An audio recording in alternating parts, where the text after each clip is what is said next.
5 ग्रॅमचं जवळजवळ 5 रुपयाचं 2 रुपयाचं असते.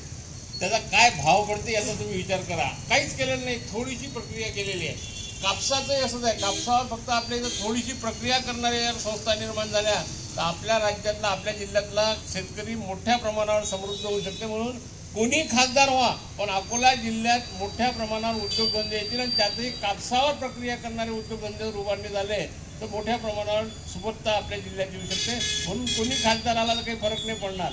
पण त्याहीपेक्षा आज मूळ मुद्दा जो चर्चेला येऊन राहिला तो हा ईव्हीएमचा सर. कारण जेव्हा आपण बॅलेट पेपरवर मतदान करतो, जेव्हा बॅलेट पेपर मी शिक्का मारतो तर मला पक्क माहीत असते की मी शिक्का कुठे मारला. पण आज बॅलेट पेपरवर जे म्हणजे खास करून ईव्हीएमवर जी शंका निर्माण केल्या जाऊन राहिली तर माझ्यासारख्या सुशिक्षित माणसाला आता असं वाटून राहिलं मी बटन दाबल्यानंतर माझं मत कुठे जाते हे मला कळायला पाहिजे. आता अनेक ठिकाणी असं झालेलं आहे की म्हणजे दिल्लीतल्या एका उमेदवाराचं असं झालं की त्याच्या घरातल्या सगळ्यांनी मतं दिले, तो म्हणजे मी एकट्यानं तर मतं दिलेच असतील पण त्याच्या ह्याच्यावर ईव्हीएम मधून 0 मतं आले. याचा अर्थ ईव्हीएम मध्ये काही ना काही गडबड होत असावी. म्हणून हे ईव्हीएम बॅन झालं पाहिजे. आम्ही अशिक्षित लोक जुन्या काळापासून आपण 60 वर्षापासून आपण ते फक्त बॅलेट पेपरवर मतदान करून राहिलो. म्हणून मला आता आजकाल असं वाटायला लागलं की ईव्हीएम बंद होऊन आपलं बॅलेट पेपर सुरू झालं पाहिजे. म्हणजे त्यात पारदर्शकता येईल आणि पारदर्शक म्हणजे माझं मत कुठे जाते मला स्पष्टपणे कळेल. म्हणून या निमित्तानं या लोकसभेच्या निवडणुकीच्या निमित्तानं हेही मला असं वाटतं की पहिल्यांदा ईव्हीएम बॅन झालं पाहिजे. ईव्हीएम बॅन झालं पाहिजे. शरद भाऊचं म्हणणं असं आहे की बाबा ईव्हीएम मध्ये काहीतरी गडबड आहे आणि ईव्हीएम मध्ये गडबड असल्यामुळेच अशा पद्धतीचे रिझल्ट येऊन राहिले असा एक थेट आरोप शरद भाऊनं केलेला आहे.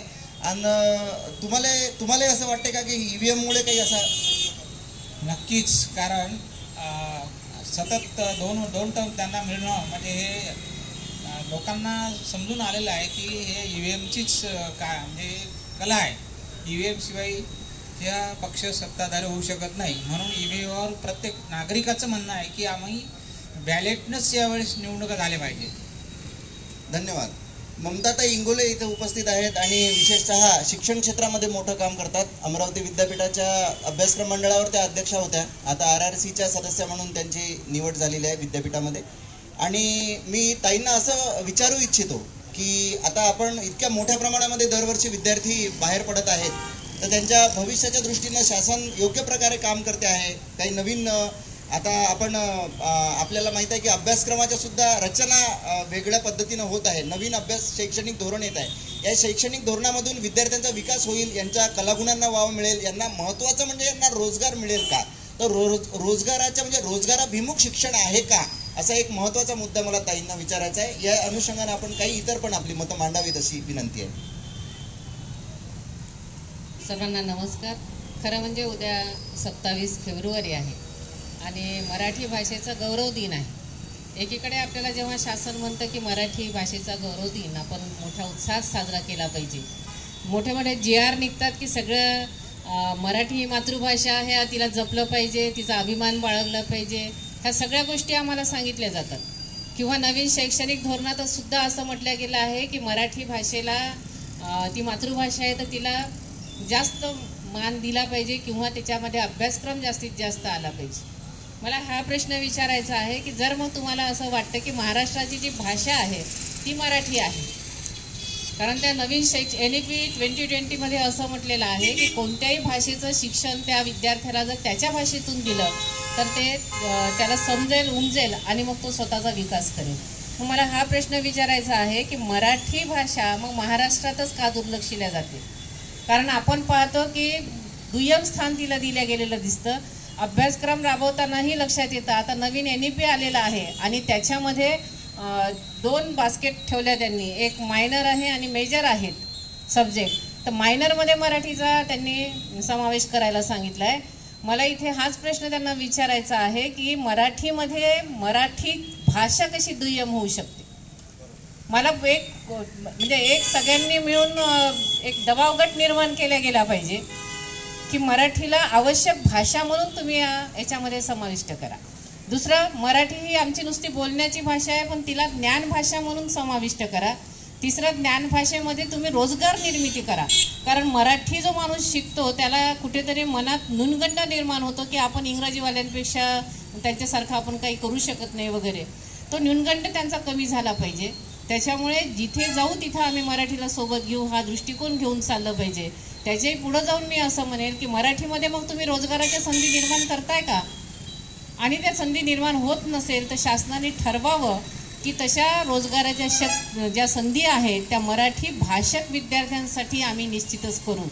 पुन्हा असंही म्हणेल की सगळ्या ज्या स्पर्धा परीक्षा होतात त्या स्पर्धा परीक्षामध्ये ज्या विद्यार्थ्यांनी म्हणजे महाराष्ट्रापुरतं मी बोलते आहे, महाराष्ट्रातल्या ज्या मुलांनी मराठी हा विषय घेऊन केलं असेल पुढं तर त्याला एक तर प्रावीण्याचे मार्क्स द्यावेत किंवा त्याला गुणवंत म्हणून अजून वेगळे मार्क्स द्यावेत असंही म्हणेल. त्यामुळे मग विद्यार्थी मराठी भाषा शिकण्याला पुन्हा सुरुवात करतील.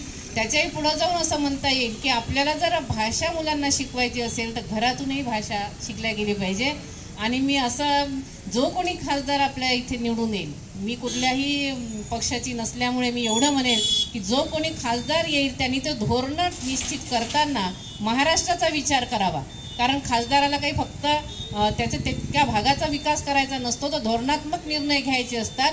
धोरणात्मक निर्णय घेताना मराठी ही अग्रभागी ठेवून मराठी जाणणारे मानणारे लोक आहे आम्ही. ती भाषा फक्त संस्कृती जपणारी भाषा म्हणून नाही तर रोजगार ठरवणारी भाषा म्हणून निर्मित झाली पाहिजे. तिचा विकास केला पाहिजे एवढी मी अपेक्षा इथं व्यक्त करते. कुणीही खासदार हो त्यांनी फक्त मराठीला पुढे घेऊन चालावं. कारण मी शिक्षिका मराठीची असल्यामुळे असे मत मांडले. धन्यवाद. फार चांगल्या पद्धतीनं मतं मांडल्या जात आहेत. शरद भाऊंनी सांगितलं की नवीन प्रक्रिया, कच्च्या मालावर प्रक्रिया करून नवीन काहीतरी निर्माण करणारे उद्योग जर आले तर त्यातून मोठा फायदा जिल्ह्यातल्या रहिवाशांचा होणार आहे. ताईंनी सांगितलं की भाषेचा, आता आपल्या डोक्यात असं येत बी नाही की बाबा काही भाषेचा काही संबंध खासदाराशी असते का आमदाराशी असते किंवा भाषेच्याही बद्दल या लोकांना काही काम करायला पाहिजे असा आपल्या डोक्यात विचारच येत नाही. बरोबर आहे की नाही?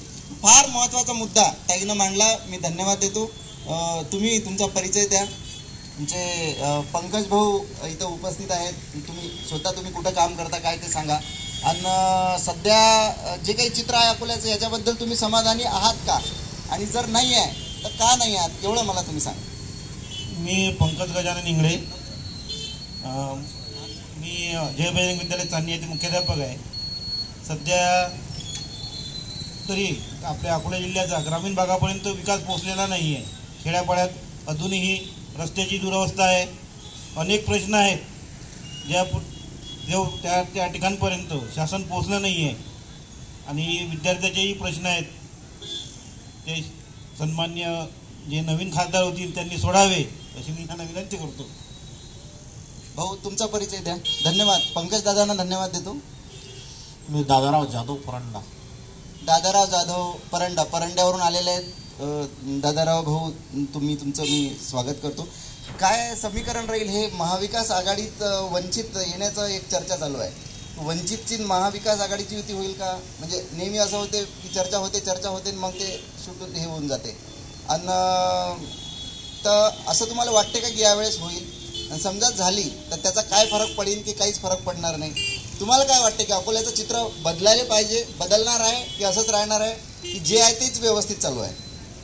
असं तर काहीच नाही. 29 तारखेला समजणार युती राष्ट्रवादी काँग्रेस आणि शिवसेना ठाकरे गट हे युती 29 तारखेला समजणार. पण आपल्या अकोला जिल्ह्याचा जो नकाशा आहे तो BJP सहित कोणी येणार नाही. तो खासदार कोणाही म्हणजे कोणताही असो तो फिक्स नाही. पण नकाशा खेड्या भागात किंवा मोठ्यापूर मतदारसंघ, बाळापूर मतदारसंघ BJPचाच खासदार होणार. BJPचाच खासदार होणार आहे असं दादाराव भाऊ जाधव म्हणतात. संजय भाऊ धोत्रे विद्यमान खासदार यांचा आज वाढदिवस आहे. आपण वाढदिवसाच्या निमित्तानं त्यांना शुभेच्छा देऊ. त्यांना ईश्वर दीर्घायुष्य देव अशी आपण प्रार्थना करू. परंतु या व्यतिरिक्त नागरिकांचे जे काही वेगवेगळे प्रश्न आहेत त्यांच्या डोक्यात काय चालू आहे हे आपल्याला जाणून घ्यायचं आहे. कुठलाही राजकीय भूमिका घेऊन मी आलेलो नाही आहे. आपल्याला प्रश्न विचारायचे आहेत, लोकांच्या मनातलं काढून घ्यायचं आहे की तुम्हाला काय वाटते, काँग्रेसबद्दल काय वाटते, BJP, आणि तुम्ही मोकळेपणानं सांगा. कारण चर्चा केली पाहिजे, बोललं पाहिजे असं मला वाटतं. तुम्ही बोला, तुम्हाला काय वाटतं? तुमचं नाव काय? सोनागरे. पुण्या गावून आले तुम्ही? इथंच राहता. सोनागरे भाऊ तुम्ही सांगा, तुम्हाला काय वाटते? काय खासदारकीच्या बद्दल? खासदारी शेती, त्याचं उत्पन्न सांगा काय आहे? शेतीचं उत्पन्न काय आहे असा प्रश्न ते विचारून राहिले. म्हणजे शेतकऱ्याचं जे समाधानकारक, शेतकऱ्याच्या शेतमालाला भाव भेटला पाहिजे त्या हिशोबाने तो भेटते की नाही? तुम्हाला काय वाटतं? अहो, ते भेटलाच पाहिजे आम्हाला. कापूस आमचा पडेल आहे. सांगा बा. सुनाग्रे भाऊनं शेतकऱ्याचा मुद्दा मांडला. तुम्ही सांगा तुमचं काय मत आहे. अकोला लोकसभा 2024 तुम्ही सांगा. तुमचा परिचय कसा आहे? मी बळीराम चिकटे, माजी समाज कल्याण सभापती, जिल्हा परिषद अकोला. चिकटे साहेब इथं उपस्थित झालेले आहेत. 2024चं अकोल्याचं चित्र काय राहील असं तुम्हाला वाटते? आणि सध्या एकूणच जो काही अकोल्याचा विकास आहे सुरू, याच्याबद्दल तुम्ही समाधानी आहात का? तुमचं काय मत आहे? समाधानी, अजिबात समाधानी नाही. आणि या एक मिनिट. चिकटे साहेब आवर्जून या कार्यक्रमासाठी उपस्थित झाले आहेत, त्यांना मी धन्यवाद देतो. आणि अकोला लोकसभा 2024 बद्दल आपलं मत आपण मांडायचं आहे. अकोल्यामध्ये येणाऱ्या लोकसभेमध्ये वंचित आघाडीची चांगली हवा बनलेली आहे आता. कारण मागील पंचवर्षीमध्ये पाहिलं तर महाराष्ट्रातून 42 लाख वोटिंग आम्ही घेतलेलं आहे. 60% मतदान आम्हाला मिळालेलं आहे. तर त्याच्या काही पटीनं या 5 वर्षामध्ये बाळासाहेबांना आम्ही कार्यकर्त्यांनी मेहनत घेऊन अजून कार्यकर्ते जोडलेले आहेत. म्हणून यावेळी वंचित बहुजन आघाडीचीच हवा आहे. काय तो बाळासाहेब शेवटपर्यंत चर्चा करतात आणि काँग्रेससोबत युती करत नाही, त्यामुळे बीजेपीचाच फायदा होते असं लोकांचं मत आहे. म्हणजे प्रत्येक वेळेस असं होते, चर्चा होते, युती होत नाही आणि पर्यायानं बीजेपीचं मागच्या वेळेस जवळपास 10 ते 12 सीटावर याचा परिणाम झाला. तर त्याच्यामुळे लोक काय म्हणतात की बाबा बाळासाहेबांचं राजकारण हे बीजेपीच्या फेवरले जाते. तुम्हाला काय वाटतं? आता प्रत्येकानं जर असं म्हटलं की बाळासाहेब उभे राहिले भाजपला फायदा होते, मनसे उभे राहिले की शनीला फायदा होत नाही, भाजपला फायदा होते, बसपा आहे, सपा आहे. मग या लहान लहान पक्षानं, प्रहार संघटना आहे, या लहान लहान पक्षांनी यांचं अस्तित्व दाखवायचं नाही का? यांचं मग यांनी उभं राहायचं नाही काय? आणि मी तर हे म्हणेन की आतापर्यंत बाळासाहेब अकेला लढले म्हणूनच एवढी ताकद वाढली, म्हणून आज काँग्रेस एवढं तरी जवळ करून राहिलं. नाही त्याच्या अगोदरचा इतिहास आहे, एक जागा घ्या अकोल्याची आणि बस तुम्ही उकड्यानं बसा, हा विषय होता. पण तुमची ताकद दाखवल्याशिवाय समोरचा तुमची किंमत करत नाही. बाळासाहेब ताकद ही काँग्रेसला, राष्ट्रवादीला समजलेली आहे. म्हणून आता या सीटाची जवळपास जुळवणी चालू आहे. तर या येणाऱ्या निवडणुकीमध्ये वंचित आघाडीची हवा आहे आणि भाजपवर लोक नाराज आहेत. तुम्हाला मी सांगतो, शरद पवार कृषी मंत्री होते केंद्रामध्ये, त्यावेळी 10-12 वर्ष अगोदर सोयाबीनला 4,000 भाव होता. आज सुद्धा 10 वर्षाने 4,000 भाव आहे आणि दर सोयाबीनला 4,000 भाव आहे. आणि त्याच्यात जे शेतीला मशागत पाहिजे की जे DAPचं पोतं 560 रुपयाचं होते ते आता 1,360 रुपये झालं, 1,400 रुपये झालं. मजूर ट्रॅक्टरचे डिझेलचे भाव वाढले, मजुरीचे भाव वाढले. म्हणजे उत्पन्नावर जे खर्च आधारित आहे त्या पद्धतीनं कितीतरी हा खर्च होऊन राहिला आणि मालाला भाव मिळून नाही राहिला. कापसाचं तेच पण झालेलं आहे. कापसाले भाव 7,000 रुपयाच्या वर नाही, वेचणीची 15 रुपये किलो वेचणी आहे. म्हणजे या मोदी सरकारने शेतकऱ्यासाठी एवढी माती केलेली आहे, शेतकरी एवढे नाराज आहेत मोदीवर. पण शेवटी आता EVM मशीन काय घोटाळा करते त्याच्यावर आहे. जर बॅलेट पेपरवर जर निवडणूक घेतली तर म्हणजे भाजप अजिबात दोन्ही निवडणुकीमध्ये येणार नाही असं मी सांगतो. तुम्हाला सांगतो. चिकटे साहेब आपल्याला धन्यवाद. आपण या चर्चेमध्ये सहभागी झाले, चांगलं वाटलं. बाळासाहेब आंबेडकरच 2024चे खासदार होणार आहेत असं चिकटे साहेबाचं म्हणणं आहे. इथं भाऊ दादारावजी जाधव होते, त्याचा दावा आहे का काही झालं तरी अकोल्याचं समीकरण बदलणार नाही. धोत्रे साहेब म्हणा, कारण धोत्रे साहेब यांना यावेळेस त्यांना तिकीट भेटते की आणखीन इतर दुसरा उमेदवार बीजेपी देते हे आपण सांगू शकत नाही. परंतु बीजेपीचाच खासदार 2024ला होईल असं दादाराव जाधव म्हणतात. आणि चिकटे साहेब म्हणतात की काही झालं तरी कुठल्याही परिस्थितीमध्ये बाळासाहेब निवडून येतील, परंतु EVM मात्र बॅन झालं पाहिजे. याच्या आधी सुद्धा भाऊंनी EVM बॅन झालं पाहिजे अशी भूमिका मांडली. तुम्ही सुद्धा सांगा भाऊ, तुमचं मत काय याच्याबद्दल? मोकळेपणानं बोला, काही असं राजकीय नाही, आपलं मत सांगा. अकोला जिल्ह्यातील नाही पहिलाचा विषय, मी बुलढाणा जिल्ह्यातील आहे.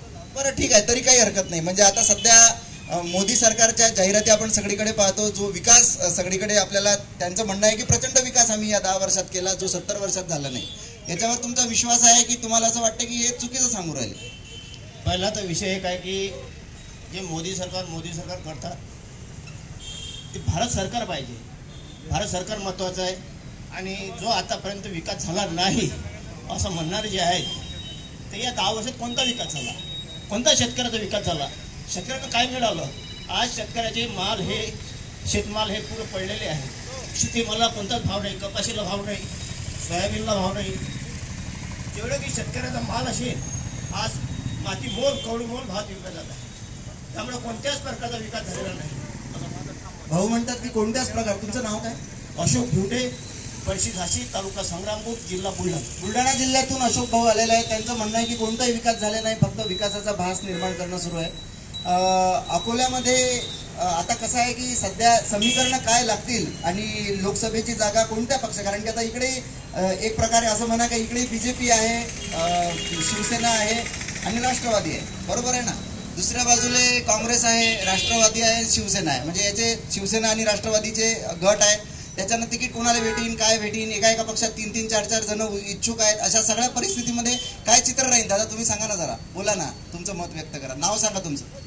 माझं नाव अजय विजय शेगोकर, मी राहणार खडकी येथे राहतो, अकोला जिल्ह्यामध्ये असतो.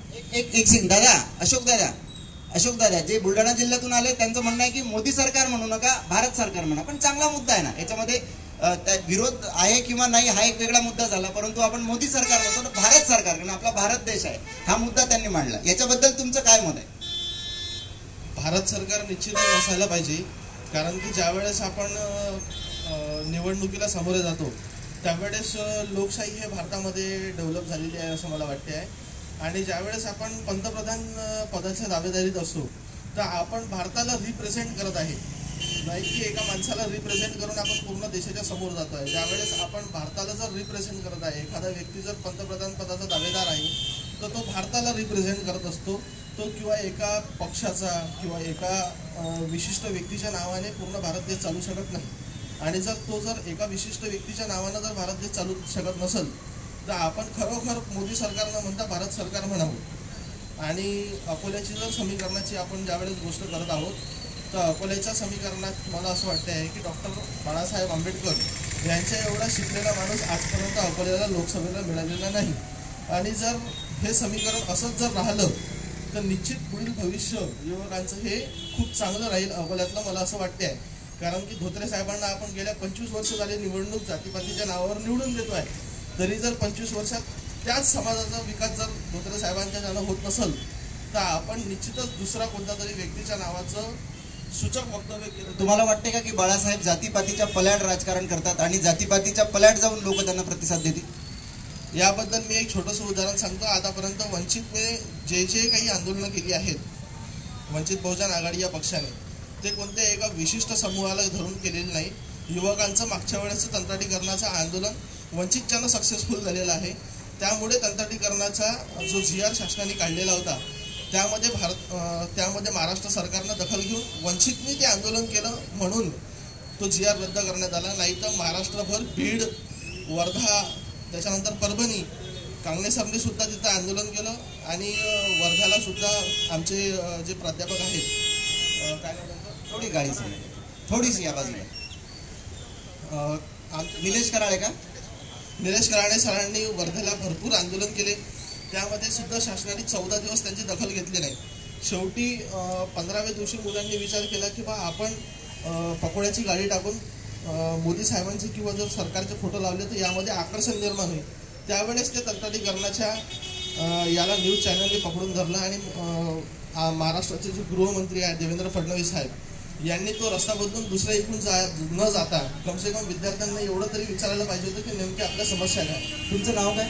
अजय विजय शेगोकर. कोणत्या गावावरून? मी अकोला खडकीला राहतो. हे खडकीला राहतात अजय विजय शेगोकर. हे कोणत्या यांनी वंचितच्या बाजूने त्यांचं मत मांडलेलं आहे, परंतु कोणत्या बाजूने त्यांनी मत मांडलं याही पेक्षा जर देशातली जी युवा पिढी आहे ते जर अशी प्रगल्भ पद्धतीने विचार करायला लागली, मतं मांडायला लागली, भूमिका घ्यायला लागली तर नक्कीच या देशाचं काहीतरी भलं होईल असं मला वाटते. ज्या पद्धतीनं तुम्ही मत मांडलेलं आहे त्या पद्धतीचं मी खरोखर तुमचं अभिनंदन करतो. खूप चांगल्या पद्धतीने तुम्ही तुमचे विचार व्यक्त केले. दादा तुम्ही सांगा ना जरा, अकोल्यामध्ये काँग्रेसचं तिकीट कोणाला भेटण्याची शक्यता आहे असं तुम्हाला वाटते की काँग्रेसची वंचितची आघाडी होईल यावेळेस असं तुम्हाला वाटते? तुमचा परिचय द्या. मी अनिल सुधाकर हांडे. मी आता ते तिकीट कोणाला देतील हे त्यांचा म्हणजे मला असं वाटतं वैयक्तिक प्रश्न आहे त्यांचा. म्हणून मला असं वाटतंय की एक शेतकरी आहे मी आणि शेतकरी असल्यामुळे काय होते की आपण 3 फावडी हाणत असतो वावरात. 3 फावडी हाणल्यानं काय होते, खालची माती वर, वरची माती खाली, खालची माती वर, वरची माती खाली, बरोबर ना? तर तसंच लोकशाहीत झालं पाहिजे. 5 वर्ष तुम्ही, 5 वर्ष तुम्ही, जास्त येल्ले तर हावच आम्ही मग तुम्हाला रपका द्यायला धाक तयार होईल ना, बरोबर? त्यामुळे प्रत्येक म्हणजे कसं राहते की थोडंसं जर असं म्हणजे मोनोपोली तयार नाही होणार आणि मोनोपोली तयार नाही झाल्यामुळे मग विकास जास्त होईल. शेवटी आपल्याला विरोधी पक्षही तेवढा स्ट्रॉंग पाहिजे, कारण विरोधी पक्षाला तसंच कॅबिनेट मंत्र्याचा दर्जा नाही आहे लोकशाहीमध्ये असं मला वाटतं. फार जोरदार मत मांडलं आणि आपल्या वराडी रट्टा हाणला त्याने चांगला. म्हणजे वराडी बोलीत पहा ना, आपली बोली भाषा कोणाली आपली वाटते. वराडी बोलीत फार धारदार मत मांडलं त्यानं. असं म्हटलं का बा जे काही विरोधी पक्ष आहे तो स्ट्रॉंग पाहिजे. विरोधी पक्ष जर सक्षम नसला तर मग काही खरं नाही. पण आता याच्यात विरोधी पक्षाची बी जबाबदारी आहे का त्यानं स्ट्रॉंग भूमिका घेतली पाहिजे. नाही तर बा अल्लादी चाललं जाऊ द्या, कोणी पडते का पडू द्या, काय जे चाललं ते जसं चालू द्या, असं जर विरोधी पक्षवाल्यानं केलं आणि हे जर आपसात भांडत बसले तर मग काही खरं नाही. बरोबर आहे की नाही? फार सुंदर विचार तुम्ही मांडले. त्याचं म्हणणं असं आहे की बाई अल्टीपल्टी पाहिजे. नाही तर मग एकसारखं एकच जर पक्ष असला तर मग ते त्याला वाटतं का अरे काही झालं तरी आम्हीच आहोत, आम्हीच निवडून येतो असं होते. जसं 2014 पर्यंत काँग्रेसवाल्याला वाटतं का काही झालं तरी आम्हीच येतो, मग लोकांनी त्याला पलटी दिली. बरोबर आहे की नाही? तर अशी अल्टीपल्टी व्हायला पाहिजे असं भाऊनं मत मांडलं. फार सुंदर त्यानं वराडी बोलीत ते बोलले. मी त्याचं मनापासून अभिनंदन करतो. दादा तुम्ही सांगा काय वाटते 2024 लोकसभेबद्दल? अकोल्यात काय चित्र राहील, कोण निवडून येईल, कोणाला तिकीट भेटील, काय अंदाज आहे तुमचा 2024 बद्दल? कसं आहे, आतापर्यंत जे राजकारण होत आलेलं आहे, म्हणजे जातीपातीचं राजकारण होत आलेलं आहे, याच्यानंतर जे राजकारण होणार आहे हे जर समोरच्या पार्ट्या आणि यांची युती कोणासोबत होते याच्यावर डिपेंड राहणार आहे. जर युती जर व्यवस्थित पार्ट्याशी झाली आणि व्यवस्थित प्रतिनिधी जर आपल्याला मिळाला, जो की लोकप्रतिनिधी म्हणून हा आपल्या अकोला जिल्ह्यातील जनतेचं काय एक हित साधेल असा जर आपल्याला प्रतिनिधी मिळाला तर माझ्या मते यावेळेस तरी काहीतरी बदल होऊ शकतो अकोल्यामध्ये. बरोबर. म्हणजे ते युती बरोबर व्हायला पाहिजे असं त्याचं म्हणणं आहे. पण आता युतीचं कसं होईल हे काही समजून नाही राहिलं. कारण आता काँग्रेसचे अशोक चव्हाण तिकडे बीजेपीत गेले, राष्ट्रवादीवाले अर्धे पेक्षा जास्त तिकडे गेले, शिवसेनेवालेही तिकडे गेले. आता सगळं असा घोळत घोळ झाला. त्याच्यानं आता अकोल्यामध्ये कसं आहे की वंचितचे उमेदवार कोण असणार आहे ते सगळ्याला ठाऊक आहे. पण बीजेपीचे उमेदवार कोण असणार आहे माहित नाही, पण बीजेपीचाच माणूस राहणार आहे हे कन्फर्म आहे. बरोबर आहे की नाही? पण काँग्रेसचं कसं आहे की काँग्रेसचाच उमेदवार राहील का आणखीन काही महाविकास आघाडीच्या हिशोबाने? तुम्ही बोला दादा. मी सुभाष मधुकर देशमुख. मला ईव्हीएम बद्दल बोलायचं आहे. ईव्हीएम मशीन बद्दल सर्वजण आक्षेप घेतात, ठीक आहे. पण आजपर्यंत जो उमेदवार हारलेला आहे त्यांनी कोणताही आक्षेप घेतलेला नाही आहे, त्यांनी कोणती रीट दाखल केलेली नाही आहे. आजपर्यंत तिथे झालेलं आहे, कोणीच घेतलेलं नाही आहे. आता इतकं पुढारलेलं म्हणजे आणखीन बॅलेट पेपरवर घेऊन जा तुम्ही, म्हणजे आपण हे पुढारलेले आणखीन मानसिक मागासलेले होणार आहोत. तर याच्याबद्दल आक्षेप घेणं हे चुकीचं आहे. कारण की आतापर्यंत केरळमध्ये इकडे तिकडे काँग्रेस आलेली नाही आहे का, बाकी ठिकाणी आलेली नाही का, तर मग ते कशी काय आली? ते ईव्हीएमच्या भरोश्यावर आली का याच्यावर आली कशा? त्यांनी त्याच्यावर बिघाड केला होता का, असं माझं म्हणणं आहे. तुम्ही कोणत्या गावातून आहे? कौलखेड. कौलखेडचे सुभाषभाऊ देशमुख आहेत. बरोबर आहे ना? सुभाषभाऊ देशमुख कौलखेडचे आहेत आणि त्यांचं म्हणणं आहे की ईव्हीएम ज्या ठिकाणी काँग्रेस सरकारमध्ये सत्तेमध्ये आली तर ईव्हीएम सगळेच समजा काँग्रेसच्या सीटा आल्या जास्तीत जास्त संख्येत, मग तिथे ईव्हीएम आक्षेप आहे का? दुसरा भाग असा आहे त्याचं म्हणणं आहे की बा तुम्ही म्हणता की ईव्हीएम ज्यानं हा सगळा घोटाळा होऊन राहिला, तर मग जो पडलेला उमेदवार आहे तो ईव्हीएम वर आक्षेप काऊन घेत नाही आहे की नाही? समजा एक उमेदवार निवडून आला आणि दुसरा पराभूत झाला, तर पराभूत झालेला उमेदवार ईव्हीएम बद्दल काही बोलत नाही, तर तुम्ही काऊन बोलता ईव्हीएम बद्दल, असं त्याचं म्हणणं आहे. पटून राहिलं का तुम्हाला? बरोबर आहे. कसं आहे, ईव्हीएमच्या बाबतीत हा संभ्रम आहे अजून आहे. हा संभ्रम यासाठी आहे कारण वैज्ञानिक दृष्ट्या किंवा तांत्रिक दृष्ट्या कोणी सिद्ध करून दाखवलेलं नाही. पण महत्वाचा मुद्दा हा आहे साहेब किशोर दादा, की शेतकऱ्याचा हमी भाव हा सगळ्यात महत्वाचा मुद्दा आहे. आम्ही तुम्हाला 14 मध्ये यासाठी निवडून दिलं होतं की तुम्ही आम्हाला बोलले आम्ही तुम्हाला हमी भाव देऊ. MSPच्या नियमानुसार तुम्ही आम्हाला हमी भाव दिला का? रोजगाराचे वचन दिले त्यानुसार तुम्ही आम्हाला रोजगार दिला का? जर रोजगार देत असाल तुम्ही आम्हाला परीक्षा देत असाल, टीचर मध्ये होत असला घोडबा, तलाठी भरती झाला घोडबा, यावरती तुम्ही आमच्यावर आमचं समाधान केलं का? नाही केलं. मग यावरती आमचं समाधान करत नसाल तुम्ही, तर आम्ही तुम्हाला पुन्हा निवडून देऊ याची आम्हाला गॅरंटी देऊ ना. तर आम्हाला पण गॅरंटी पाहिजे ना. तुम्ही आमच्यासाठी आतापर्यंत काही केलं नाही, तुम्ही पुढे काय करता याची गॅरंटी आम्हाला नको काय?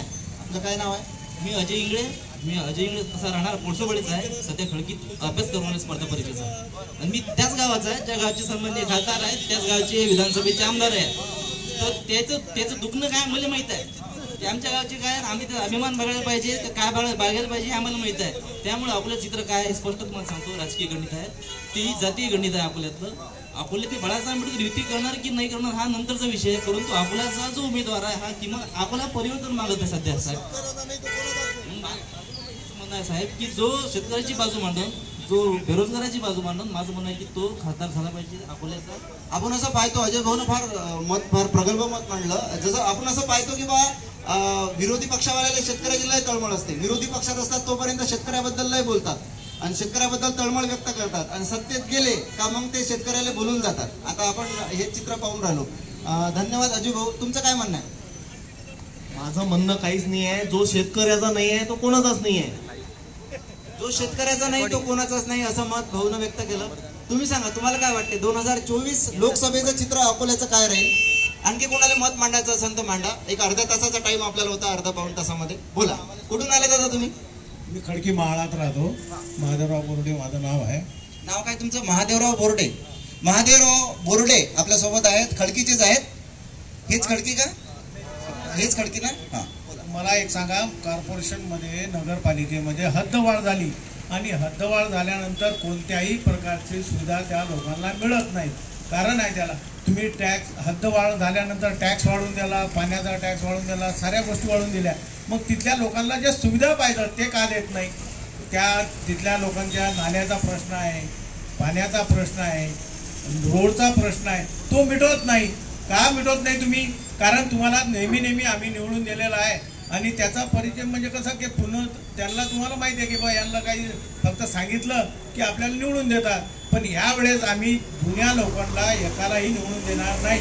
जो काम करेल त्यालाच आम्ही निवडून देऊ आणि नवीन रक्ताला वाव मिळाली पाहिजे असं कृत्य करू आम्ही. नवीन जे मेंबर उभे राहतील त्यांनाच आम्ही यावेळेस विजय करू. कारण कोणतंही सरकार येऊ, कोणतंही काही हो, तुम्ही हद्दवाढ केल्यानंतर तुम्हाला निधी मिळत नाही का? तुम्ही हद्दवाढीच्या याच्यावर तुम्ही निधी घेत नाही का?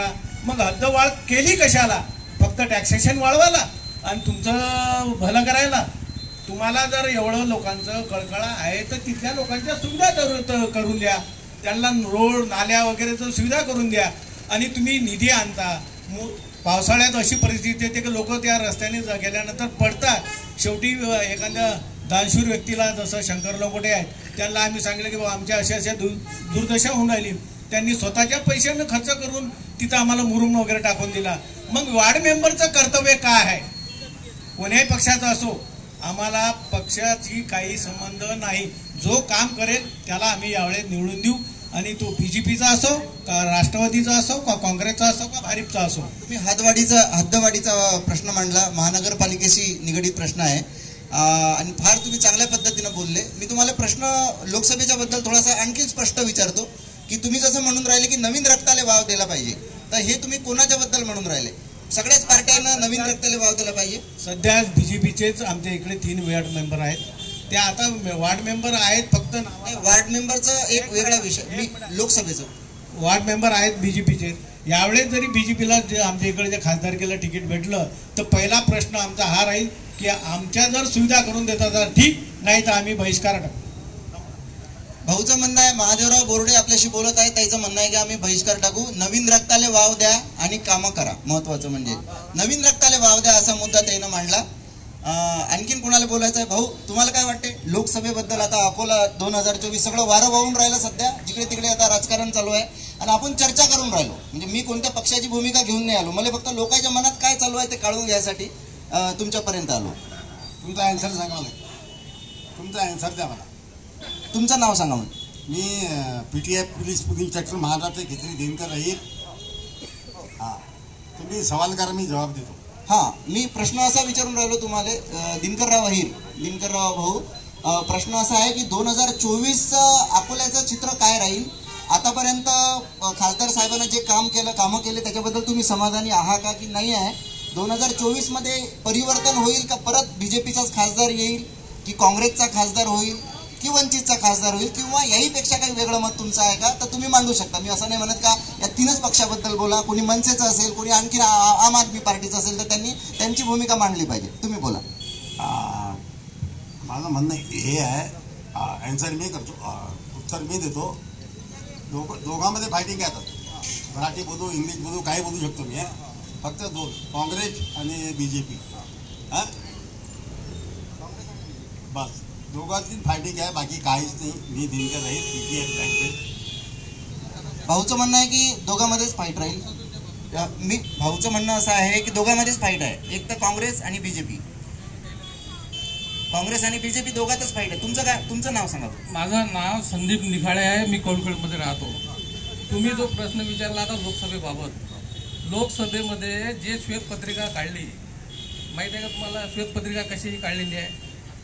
श्वेतपत्रिका जे 10 वर्षा अगोदर 2014 मध्ये तुम्ही जे कामं केलेले आहेत BJP वाल्यांनी 2014 पासून तर 2024 पर्यंत, याच्याबद्दल त्यांनी काहीच नाही सांगितलं. सांगून काय राहिले? श्वेतपत्रिका कोणाची काढली? जे अशोक चव्हाण, जे समजा ज्यांनी आदर्श घोटाळे केलेले आहेत त्यांच्याविषयी श्वेतपत्रिका काढली. बरोबर आहे? श्वेतपत्रिका तुम्ही कोणती काढा? जे तुम्ही कामं करू राहिले, जे कामं तुम्ही केले त्याच्याबद्दल तुम्ही श्वेतपत्रिका काढा. लोकांना श्वेतपत्रिकेचा अर्थच तर माहिती काय होते तर. बरोबर आहे? लोकांना असं सांगा की जेणेकरून तुम्ही काय कामं केले आणि काय करणार आहात. तुम्ही फक्त लोकांना काय करू राहिले? एक धमकायचे प्रयत्न करू राहिले. झालं का? टाक त्याले अंदर. याला केलं का? टाक त्याले अंदर. तसं नाही झालं. राजकारणाचा भाग कसा आहे? लोकांची मानसिकता अजूनही यांना समजली नाही. म्हणजे सांगायचं तात्पर्य असं आहे की पडद्यामागचा जो कलाकार आहे हा आहे मतदार. मतदाराला जर तुम्ही काहीच समजत नसाल की बा आम्ही काहीच समजत नाही, 400 सीटा पार, 400 पार, कसं काय पार होसान? मला सांगा तुम्ही कसे काय पार होसान? नाही, भाऊचं मत आहे की काँग्रेस आणि काँग्रेस आणि BJP दोघातच फाईट आहे. तर तुमचं याचं मत तुम्हाला मान्य आहे का? इथं आमच्या इथं आज या वेळेस जर समजा लोकसभेचं इलेक्शन झालं तर श्रद्धेय बाळासाहेब आंबेडकर 100% निवडून येतील. मी एवढं तुम्हाला गॅरंटी देतो. बाकी तर मी तुम्हाला बाकी नाही सांगत, पण लोकांची दिशाभूल करून जे कामं चाललेलं आहेत याच्याबद्दल मी तुम्हाला एकच सांगतो, उद्या घालून तुम्हाला सर्व काही चित्र क्लिअर होईल. हे लोकसभेबद्दल मी आज क्लिअर करतो. बाळासाहेब आंबेडकरच खासदार होणार असं त्यांचं म्हणणं. बोला ना, माईक माझ्या हातात. श्रीमानजी बाळासाहेब आंबेडकर आहेत आणि श्रीमानजी बाळासाहेब आंबेडकर यांची साथ आहे सर्वांना. बाळासाहेबांची साथ आहे सर्वांना, म्हणजे दोघांनाच आहे साथ, BJPला नाही साथ. पण ते माहिती तेव्हा ते पार्टी निवडून येईल. बाळासाहेबांच्या शिवाय कोणती पार्टी निवडून येईल, पण 2 पार्ट्या निवडून येते. धन्यवाद तुम्ही सगळेजण, तुमचा महत्वाचा वेळ, कारण की आपण सगळे खूप धावपळीचं जीवन झालेलं आहे. अशा परिस्थितीत तुम्ही आले, थांबले, 2 शब्द ऐकून घेतले, 2 शब्द बोलले, त्याबद्दल मी सगळ्याला धन्यवाद देतो. असेच जागरूक नागरिक जर असले, ते जर निर्भीडपणे बोलायला लागले, समस्या मांडायला लागले, खरं काय खोटं काय याच्याबद्दल चर्चा करायला लागले, तर त्यातून काहीतरी चांगलं आपल्या देशात घडेल. मी सगळ्यांना खूप खूप धन्यवाद देतो. एक माझ्यासारखा छोटा कलावंत इथे येऊन जर तशी वेळ आपली संपलेली आहे, तुम्ही पण 2 शब्द समारोप करून टाका. ठीक आहे. तर मी सगळ्यांना खूप खूप धन्यवाद देतो. परत एकदा सगळ्या पक्षाच्या भूमिका मांडणारे लोक आपल्याला भेटले, त्या सगळ्यांना धन्यवाद. आणि परत आपण असेच चौकामध्ये काहीतरी लोकांची मतं घेणारे कार्यक्रम करू. YouTube चॅनलसाठी किंवा खाजगी चॅनलसाठी त्याचा आपण डाटा सुद्धा वापरू शकतो कदाचित.